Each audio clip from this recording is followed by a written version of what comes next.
Jika kamu gak dapat apa yang kamu inginkan selama ini, bukan berarti kamu bisa seenaknya ngambil apa yang udah jadi milik orang lain. Percayalah kalau itu memang rezeki kamu, pasti akan selalu ada jalan untuk mendapatkannya. Tapi kalau kamu tetap maksain ingin ngambil dan menikmati hasil jeripaya orang lain, maka kamu harus bersiap untuk kehilangan semuanya. Tetap semangat ya buat kamu yang lagi berjuang. Selamat nonton dan selamat beristirahat.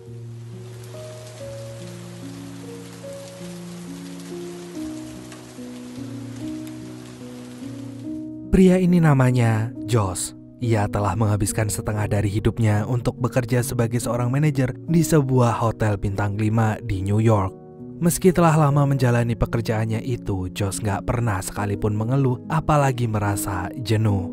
Yang ada, ia setiap harinya selalu bangun subuh-subuh untuk kemudian berangkat kerja dengan penuh semangat yang tinggi. Josh sendiri di tempat kerjanya dikenal sebagai manajer yang baik yang selalu peduli dengan hilirisasi dan mengayomi bawahannya tanpa terkecuali. Seperti yang terjadi pada hari itu saat seorang operator lift yang baru bernama Enrique melakukan kesalahan. Josh dengan pelan-pelan menegurnya tanpa membuatnya merasa kecil hati. Namun bukan berarti Josh ini orang yang gak enakan, yang gak bisa tegas. Ia malah akan senang hati menegur bawahannya dengan sangat galak apabila ada yang berulang kali melakukan kesalahan yang sama. Gak peduli meskipun itu adalah Charlie, adik iparnya sendiri. Selain itu, Josh juga dikenal dengan kinerjanya yang gak kaleng-kaleng, di mana ia selalu memberikan pelayanan yang terbaik untuk semua tamu yang nginep di hotel itu. Salah satu tamu yang terkesan dengan kinerja Josh adalah Xiao. Ia merupakan seorang pengusaha saham yang menyewa penthouse paling mahal di hotelnya. Xiao pun kemudian menganggap Josh udah seperti sohibnya sendiri, yang sama sekali gak sungkan bila ngajakin Josh main catur bareng. Suatu hari, Josh pun dipanggil sama atasannya yang bernama Simon untuk mengusir paksa seorang tamu bernama Fitzhugh, yang mana ia udah sebulan lebih menunggak bayar uang sewanya. Ketika Josh akan mengusirnya, Fitzhugh akhirnya jujur kalau ia gak bisa membayar uang sewanya karena semua uangnya udah diinvestasikan. Dan sialnya investasi itu ternyata investasi bodong. Sambil menahan tangis, Fitzhugh memohon pada Josh untuk sementara waktu aja membiarkan ia tinggal di sini. Sekarang Fitzhugh gak tahu lagi harus kemana, mengingat anak dan istrinya telah pergi meninggalkannya sendiri. Gak tega mendengar itu, Josh pun batal mengusir Fitzhugh. Untuk beberapa hari ke depan, Fitzhugh dibolehkan tinggal di sini. Tapi setelah itu Josh gak mau tahu, Fitzhugh harus segera angkat kaki dari hotel tersebut. Siangnya saat Josh akan makan siang, ia diberitahu satpam hotel kalau mobil Xiao itu udah terparkir di depan hotel selama 2 hari. Dan gak lama kemudian muncullah segerombolan orang yang mencurigakan yang mulai berjalan masuk ke hotel. Takut mereka berniat buruk, Josh pun langsung pergi ke ruang CCTV untuk memantaunya. Begitu ia melihat Xiao dipaksa masuk ke sebuah mobil box, Josh pun langsung suuzon kalau Xiao telah diculik. Black, Manuel, code black. What's code black? Shoot the tires! I only have my taser!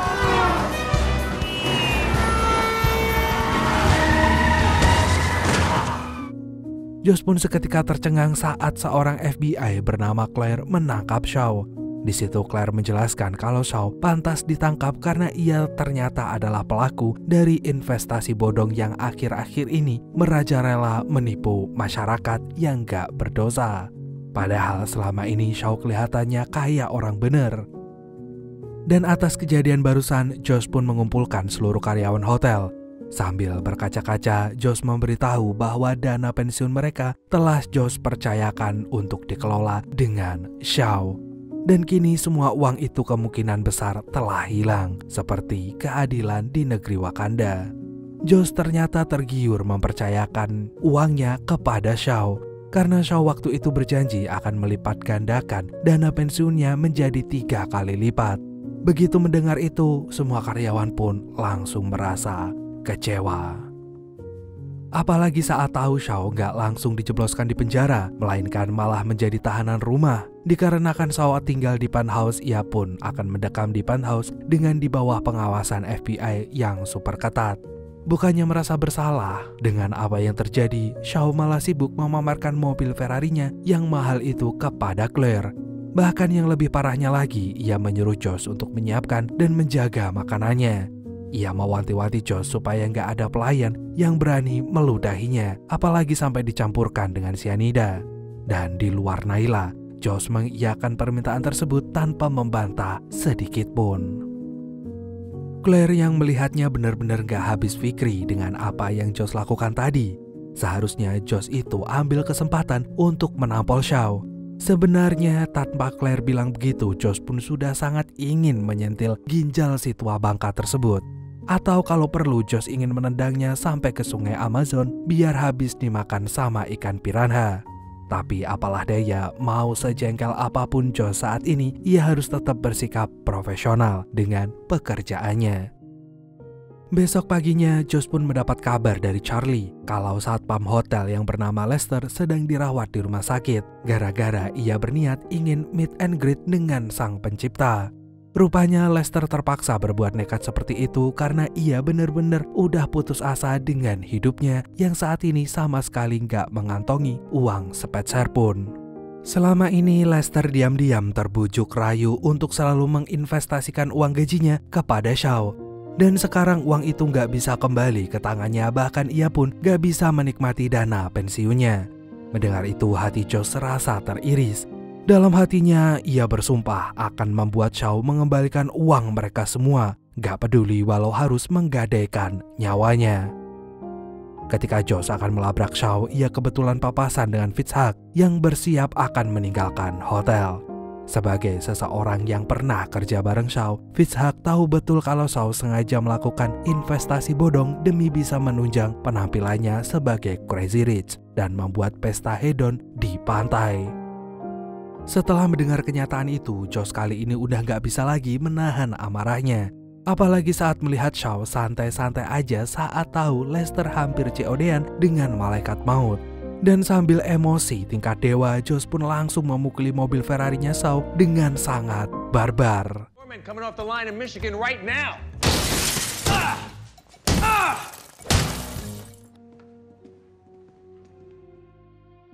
Sialnya Simon berpihak pada Shaw dan gara-gara kejadian tadi Josh pun dipecat. Begitu juga dengan Charlie dan Enric yang sebenarnya hanya menjadi penonton.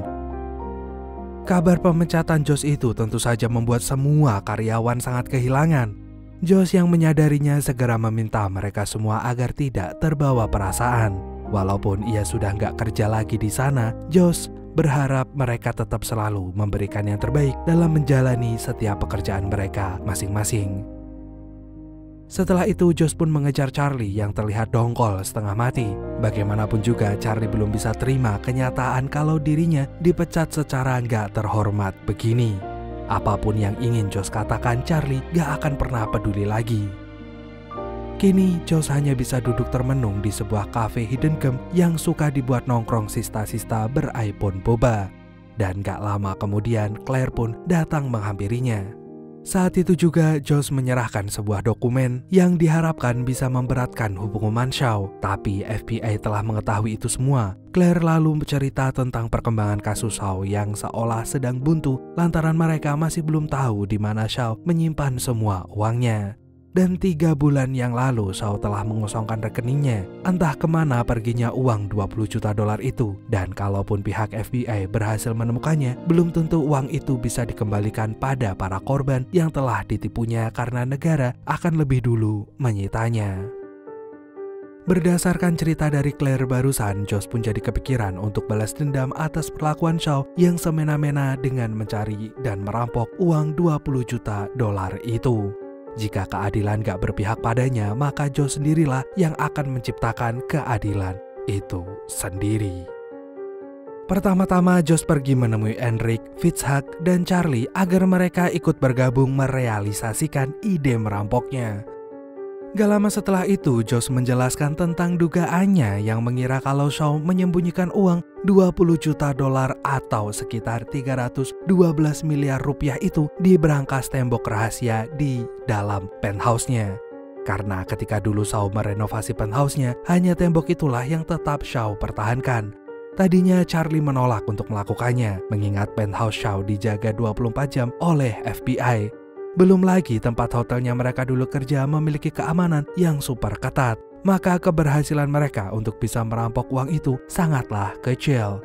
Namun setelah Josh meyakinkan berkali-kali, Charlie pun akhirnya luluh. Mereka lalu sepakat untuk melakukan perampokan itu bersama-sama. Dan dikarenakan mereka semua sama sekali nggak memiliki pengalaman merampok, Josh pun keesokan harinya membayar jaminan pembebasan tetangganya yang emang kesehariannya adalah seorang pencuri. Dia adalah Slide. Gara-gara sebelumnya mereka nggak pernah ngobrol, Slide mengira Josh punya maksud terselubung yang ingin menjebaknya masuk kembali ke dalam penjara. Tapi pas Josh ingin diajari mencuri, Slide pun hanya bisa bengong. Bahkan setan pun bingung dengan kelakuan orang ini. Sewaktu Josh mengenalkannya ke anggota tim perampoknya yang lain, Slide pun tambah bingung lagi. Apalagi setelah melihat tampang mereka yang menurutnya sangatlah cupu untuk melakukan sebuah aksi perampokan. Slide yakin belum apa-apa mereka pasti udah kencing di celana duluan. Dan untuk membuktikan mereka ini layak atau enggak menjadi seorang perampok, Slide langsung menantang mereka semua untuk mencuri barang apapun seharga $50 hanya dalam waktu 15 menit.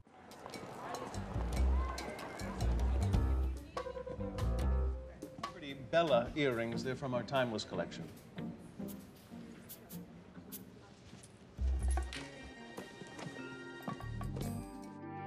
Mereka kemudian menunjukkan satu persatu barang curiannya di depan mata Slide.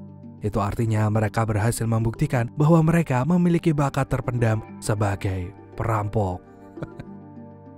Tapi ternyata Slide menguji mereka gak cukup sampai di situ aja. Di tengah dinginnya salju yang turun, Slide memberikan mereka jepit rambut untuk membuka pintu yang terkunci. Untungnya mereka bisa melewati ujian itu juga, sehingga sekarang Josh bisa mengungkapkan rencana perampokan mereka nanti. Di mana Josh telah menyusun strategi untuk mengelabui para penjaga keamanan hotel yang super ketat tersebut. Nantinya setelah mereka berhasil merampok uangnya, Slide lah yang akan bertugas untuk menyimpan uangnya selama seminggu. Pas lagi serius bahas rencana perampokan, tiba-tiba aja mereka dikejutkan dengan kedatangan Claire. Dan yang lebih mengejutkan lagi, Claire membawa kabar kalau Shaw akan dibebaskan minggu depan. Lalu ia akan menuntut Josh apabila Josh gak segera minta maaf karena telah merusak mobil Ferrari-nya. Mau gak mau, Josh pun pergi menemui Shaw. Awalnya Josh ingin minta maaf dengan tulus atas kesalahannya tempo hari.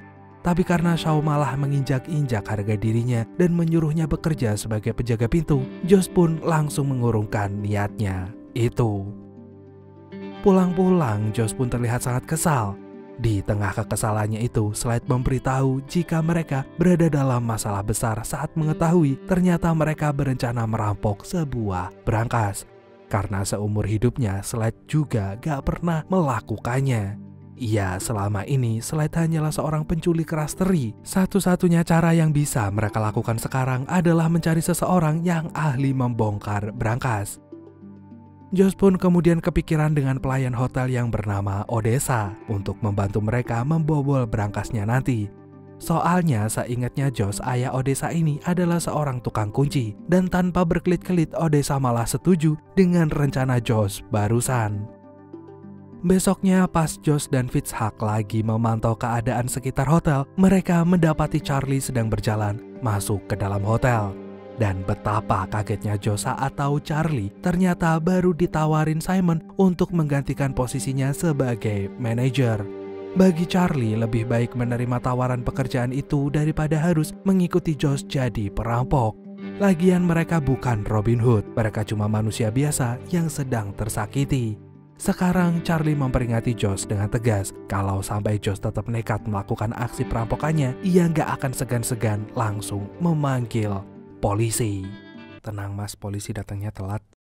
Di sisi lain, pengacara Shaw memberitahu Claire bahwa tadi ia baru saja mendapat telepon dari pihak pengadilan, yang mana sidang kebebasan Shaw akan dilakukan tepat pada hari Thanksgiving. Diam-diam Claire mengabarkan informasi itu kepada Josh. Josh lalu menyuruh yang lain bersiap-siap karena sebentar lagi mereka akan melancarkan aksi merampok yang telah mereka susun selama ini. Beberapa hari kemudian saat Thanksgiving tiba, Enric dengan lihainya mengambil HP istrinya Charlie. Sementara itu, di hotel terlihat ada banyak orang yang berkumpul untuk menonton parade Thanksgiving. Di waktu yang bersamaan, Shaw mulai dibawa Claire ke pengadilan. Setelah memastikan Shaw meninggalkan hotel, Josh menyuruh Enric untuk ngirim WA ke Charlie kalau istrinya akan melahirkan. Alhasil, Charlie langsung berlari meninggalkan hotel. Melihat itu, Josh dan Fitzhugh dan Enric bergegas menyelinap masuk ke hotel. Saat masuk ke dalam hotel, para pengawas CCTV sedang sibuk membaca majalah Playbook, sementara Odessa mengalihkan perhatian semua karyawan dengan memberikan kejutan ulang tahun pada seorang OB dengan menyanyikan lagu Jamrud, yang jelas-jelas sedang enggak berulang tahun. Sementara Slide gak disangka-sangka sedang menemui Simon, di mana ia berlagak menjadi pegawai bank yang siap menyita kamar yang waktu itu ditempati oleh Fitzhugh. Ketika Simon mengajaknya ke kamar bekas Fitzhugh, Slide dengan cerdiknya memancing Simon untuk masuk ke sebuah lemari besar. Setelah itu, Slide menguncinya dan nyetel musik dengan volume yang sangat keras. Di tempat lain, Odessa mencoba memberikan sepotong kue coklat kepada seorang FBI yang menjaga pintu penthouse-nya Shaw. Tapi karena kuenya ditolak, Odessa dengan cepat menyeruduknya dengan troli, sampai ia pun gak sadarkan diri. Gak lama dari itu, Josh, Enric, dan Fitzhugh sampai di depan penthouse-nya Shaw. Begitu masuk ke dalam, mereka langsung menutupi setiap CCTV dengan stiker. Lalu Josh dan Enric segera mengerahkan seluruh tenaganya saat memukul temboknya. Ketika berangkasnya mulai terlihat, tiba-tiba Slide datang sambil menodongkan pistolnya. Sejak awal, Slide ini memang berniat mengkhianati Josh. Josh di situ sama sekali gak gentar dengan ancaman Slide yang akan menembaknya apabila Josh gak mau mundur melepaskan berangkasnya.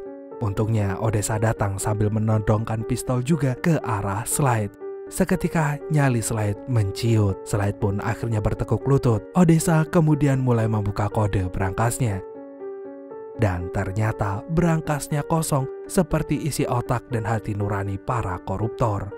Kesal dengan apa yang terjadi, Slide pun berusaha merebut kembali pistolnya yang kemudian gak sengaja menembak ke mobil Ferrari-nya Shaw. Saat itulah Josh menyadari jika mobil itu terbuat dari emas yang diperkirakan harganya bisa mencapai 45 juta dolar atau sekitar 702 miliar rupiah. Josh pun kemudian menyimpulkan kalau selama ini Shaw mengalihkan semua uangnya ke mobil tersebut. Dan mungkin inilah waktunya mereka bertindak seperti Tom Cruise saat bermain di film Mission Impossible, di mana Josh kepikiran untuk membawa kabur aja mobilnya keluar dari penthouse-nya Shaw. Dari puncak hotel, Enric menurunkan tali ke penthouse-nya Shaw. Sementara itu, Fitzhugh menunggu di bekas kamarnya dulu agar selanjutnya mobil itu bisa dibawa masuk ke dalam lift. Dengan sekuat tenaga, Josh dan Slide mendorong mobilnya keluar.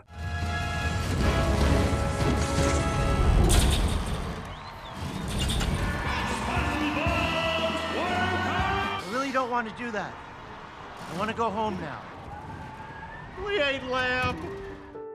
Ketika Josh dan Slide menyusul Fitzhugh, petugas FBI yang menjaga pintu mendadak bangun. Karena nggak ada pilihan lain, terpaksa Josh dan Slide menuruni jendela penthouse-nya Shaw dengan bergelantungan di tali mobil tadi. Sialnya, Fitzhugh gagal menggapai mobilnya dan malah ikut bergelantungan di mobil tersebut.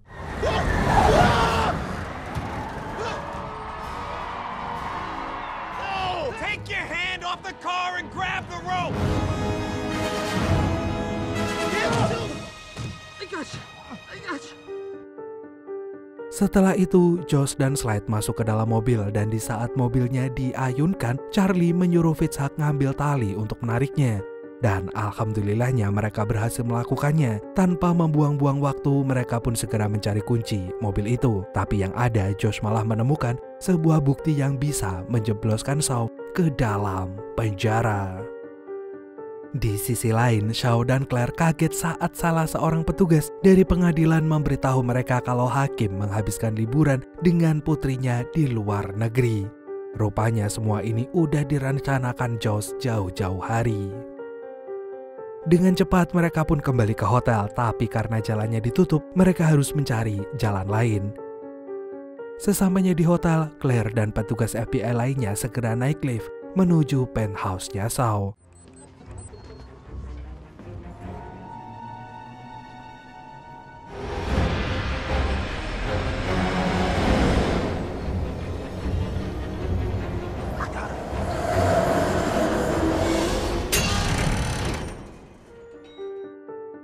Namun waktu sampai di sana mereka nggak melihat siapapun, tapi Claire tetap tenang karena ia menemukan brankas yang disembunyikan Shaw. Untuk itu Claire pun kembali menangkap Shaw. Ia kemudian pergi ke ruang CCTV dan begitu melihat ada mobil box yang melaju kencang, Claire segera menyuruh anak buahnya untuk mengejar mobil itu. Sayangnya itu adalah Lester yang sengaja menjadi pengalih perhatian FBI dan juga polisi. Tapi tetap aja pada akhirnya Fitzhugh, Odessa, Charlie, Enric, dan Josh berhasil diamankan oleh FBI. Dan dalam perjalanan ke kantor polisi, Shaw membujuk Josh agar gak mengungkapkan bukti kejahatannya. Ia lalu mengiming-imingkan akan membuat Josh dan yang lainnya kaya raya dalam sekejap. Tapi dengan tegas Josh menolaknya. Ia sampai kapanpun gak akan pernah mau hidup dari uang yang bukan miliknya. Mungkin awalnya ia akan happy, tapi yang namanya uang haram gak akan pernah membawa keberkahan. Asik. Dan sekarang lihatlah Shaw yang telah kehilangan segalanya.